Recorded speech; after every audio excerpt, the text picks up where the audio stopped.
Hello, I am the Casual Collector, and I'm going to talk today about this 1/6 scale project, my Son Tay Raider. This is one of my favorite pieces. I've started building him originally when I was living in the Midwest, and he's undergone a number of iterations over the years. I've upgraded pieces, I've changed stuff out. Right now, the only original parts on him are the head sculpt, the body, and the rifle carbine, excuse me, and he's just undergone a lot of iterations over the years. He's one of my favorite pieces, and I hope you guys enjoy seeing him. For those of you who are not familiar with Son Tay Raid, back in 1970, the U.S. had learned of a small POW camp a couple miles west of Hanoi uh, at Son Tay, and they learned that there were about 60 U.S. POWs being held there. And they decided to stage an operation to try to rescue the POWs. It was one of the first, if not the first, joint operation planned by JCS. Uh, uh, 56 Special Forces Raiders trained for this operation, and on 21 November they launched, along with elements from the Navy, Air Force. They landed on the camp, and unfortunately, they discovered that the POWs had moved. As it turns out, a few weeks before, there was some flooding that prompted the evacuation of the POWs. They were relocated to another facility, and even though the U.S. had gotten indications that the POWs had been moved, they decided to go through with the raid anyways, just in case there was an off chance that the POWs were still there. Tactically, the raid was very successful. The U.S. only took 2 casualties, 2 wounded during the operation. Everybody got out, and it was tactically very successful, even if they didn't achieve their objective of rescuing the POWs. And the raid actually did have the effect of heartening the POWs when they realized that an attempt had been made to get them out, and it let them know that they were not forgotten. So, start off, I'm gonna take a look at the carbine. So this is one of my favorite pieces, and this took a little bit of effort to put together. So the first thing you'll note is the single point OEG, which was an early basically a red dot scope. The actual scopes probably use the domed cover, not not cylindrical, not the I'll just say cylindrical cover here. The this scope was done by Hot Toys. I just like the look of it, and frankly, this is a lot better than I could scratch build, so I went with it, even though the cover is probably wrong, and it's a little bit oversized for the frame. I did cheat a little bit also, secured by the tape, which is what they actually had to use to secure these. You can actually see the mounting for this. It was attached to a rail. That's not actually what they used, but that's what I made do with, because it's a lot more stable like that than it would be if I just filed everything down and taped it like they did in real life. This is not actually a XM177E1, or I'm sorry, XM177E2. It's actually a GAU-5, which is an Air Force rifle, and you can tell that because there is no forward assist. So I took a Dragon carbine, and I just kind of sanded that off, and I used some Sculpey, some green stuff to add in the parts that I had to sand off, basically. And you can see some tool marks there from where I did that. That was a real pain to make, but it came out pretty well, I think. And I also did have to sand off the ribbing. You can see some remains of that here. The actual stocks back then did not have the ribbing on it. That was a later invention. But if you use a Wijendao carbine, you won't have that issue. You just need to get rid of the forward assist. The sling, you have a couple of options for doing these. I went with a combination of webbing and paracord, but realistically, you can get away with a lot of stuff back then.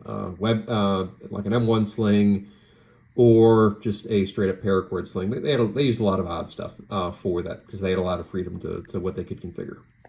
For secondary, he does have a Colt 45 in a shoulder holster. It's basically just a Battle Gear Toys shoulder holster, which I dyed black. Unfortunately, they don't have ones like this in scale, so I had to take a brown one and dye it. But it came out pretty well. It also does have a, let's see if I can get a better look at these, a couple of concussion grenades attached to one of his magazine pouches. The BLUEBOY Raiders, so the assault element who actually were tasked with freeing the POWs, who this gentleman does represent, were each given to these concussion grenades, which were basically just early flashbangs, something to stun folks without actually killing them. For the magazines, I actually am using canteen covers for carrying the 30-round magazines. The Raiders were all issued 30-round magazines, not the 20-rounders. Supposedly, they used a converted bag made from a Claymore pouch, but I've not been able to find photos of those, so I played it safe and I just went with canteen covers. It also has some other novel equipment for night fighting. His goggles have the red lens tint, which was to help with retain their night vision, along with a miner's lamp, and this will also integrate, all this integrates pretty well with the single point occluded scope. He also has so I've seen these branded a couple of ways. This is either, depending on your nomenclature, an ANPRC-88 radio, or it's an ANPRT-4. It depends on who you believe. ANPRT-4 was a squad radio that the Army rolled out in Vietnam. It wasn't particularly successful. It had a two combination. It had a two item setup where you had like a receiver and a like an antenna system. I can't remember, transceiver or whatever, but a transmitter. They just weren't successful. It was to kind of facilitate communications at the squad level, short range radio, and it just didn't work very well. Later models, the Marines rolled out what they called the PRC-88, which was either just a simple rebranding of the PRT-4, or it was a unit that combined elements of both the transmitter and the receiver into one unit, which would make more sense. But as I said, the jury seems to be a little bit out from my research as to which model it was. But this is a PRC-88. That's what I'm going with. These were issued to some of the command elements for improving command and control on the ground, which is why I went with it. You can see these in a couple of the Raiders where it's taped to the web gear with spacing for allowing for the toggling and whatnot. Also carries a bullhorn for communicating with the prisoners, letting them know, hey, keep your heads down, and also for facilitating rallying everybody to reboard the choppers to get out. And you'll also see he's got a set of bolt cutters in a carrier, which is attached to the back of his web gear. You'll see photos of this if you actually look at the lessons learned page. This is the model they went with. Really jazzed to actually find that documentation. I was very, very pleased that that actually still exists and it's declassified. Aside from that, his web gear is pretty straightforward. He has a couple of magazine pouches, which are going to be used for carrying sundry items, survival gear, maybe some little aid items for the prisoners, strobe pouch, first aid pouch. If we rotate him a little bit here,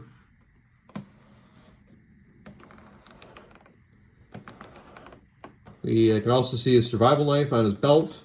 And I was particularly proud to actually get these done. This was another piece that Uswin Wood did. This is the E&E rucksack that they did. So these were rigor made out of duck cotton. I was able to get a hold of one of the Raiders, retired Command Sergeant Major, Patrick Sinclair, who kind of gave me some clarification as to what the measurements were for these things and a little bit of the history of them. But I was able to take that and some photos of this. Uswin was able to do one of these up, and he did a great job. But you'll see it's got poncho cup, poncho liner in the on the inside there. They stuffed these things full of gear to give to the prisoners that they were expecting to find. So you'd see shape, comfort items, canteens, candy, in this case poncho liners, just something to help them recover once they got out of the camp. You also see on top of this patrol cap here, I have the airborne wings, and it's a subdued insignia for sergeant rank. This is how they were wearing their covers in many of the photos, and they also would have the insignia and the jump wings on there as well. I thought it was an interesting touch. I can't remember where I dug up the airborne insignia from, but I had to carve the subdued rank insignia out of a credit card. Just, chopped it up, and I spray painted it black. You notice he's only got one canteen cover for water. It was going to be an in and out raid. They weren't expecting to be on the ground for very long, so most of his equipment is dedicated towards the raid, as opposed to personnel needs. And you also see, if I can get a shot of it, you do see the carved up subdued insignia on there as well, and also earplugs. That I thought was an interesting touch as well. That they specified that on the gear and equipment list for the raiders off the lessons learned. You can see, I can't remember, but I believe you can see that in the reference photos as well. Overall, it was a fun piece of kit to make. I really enjoyed doing this. This was meant to be a accurate tribute to the guys who were on the raid, and it's still one of my favorite pieces. I know that some of these exist out there. I don't think that anyone else has done quite all of these elements, but I would really encourage you to try and make one of these. All right, that is one last thing. So I have referred to this guy as Blue Boy Assaulter. So if you look at the documentation, they had a couple of different elements that were involved. Blue Boy were the folks that were actually storming the cells, actually trying to rescue the POWs. Red Wine was the security element meant to establish the perimeter and deter any QRFs from trying to rescue the guards at the camp. And Green Leaf was the support and command element. So you'll see that referred to in documentation. It's just referring to which part of the assault they were working with. Hope you guys enjoyed this, and this really was a joy to make. Thank you, and have a great day.